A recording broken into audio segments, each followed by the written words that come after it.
I'm actually surprised Dana White made this main event, but I'm glad he did. UFC 265 will have, or co-main event, depending how they book Amanda Nunes' fight.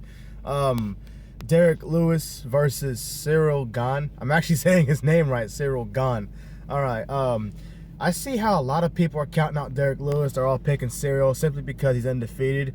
He's been very dominant, very impressive. He's 9-0 in mixed martial arts, and that's great and all, but you can never count out the Black Beast. Derrick Lewis has won his last 5 in a row. He's won a few decisions. He's had a bunch of devastating knockouts in his career. And what scares me about Ciryl is, he's been tested, but he's never fought a guy that can finish fights like Derrick Lewis can. See, Derrick Lewis has the most knockouts in UFC's heavyweight history, and tied for most knockouts in UFC history, regardless of weight class, along with Vitor Belfort. Now, I'm probably gonna go against the experts this time. I'm going with the underdog, Derrick Lewis. See, Ciryl can knock out Derrick Lewis. He clearly can. But he's probably not going to go for the knockout. He's probably going to try and take this fight to decision, simply because he knows Derrick Lewis has had cardio problems in the past. He's not good with takedowns, so that fight's going to stay up. That gives Ciryl a better chance to use his range, use his distance, pick him apart with leg kicks, knees, with his Muay Thai skills.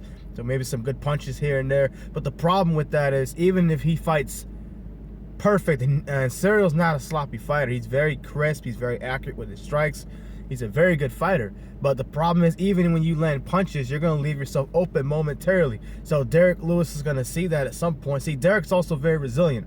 All right, I know Junior knocked him out. I know Cormier submitted him, but this was a long time ago. Derrick Lewis has clearly gotten better since then, and I think we all know that result with Junior would be different, and it might be different with Cormier just because he's gotten so much better since then. All right, so I like Derrick Lewis beating Gane. What I think is going to happen is Cyryl's going to be dominating the fight, and you notice that with a lot of Derrick's fights, he's losing the fight.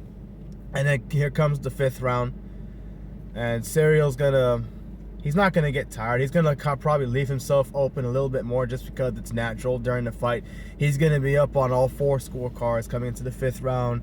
He's going to be hitting him, like I said, leg kicks, maybe some knees, some small jabs, punches here and there, just to piece up Derrick throughout the fight, to keep him at bay. But he's going to get too close, and Derrick's going to hit him with a big haymaker, a big punch, what he's known for, and he's going to knock out Ciryl Gane cold. I know Cyryl's great. I know he's a good fighter. He might be UFC champion one day. I think he can give Francis a good fight in the future. I just don't think it's his time yet. I think Derrick's been around a long time.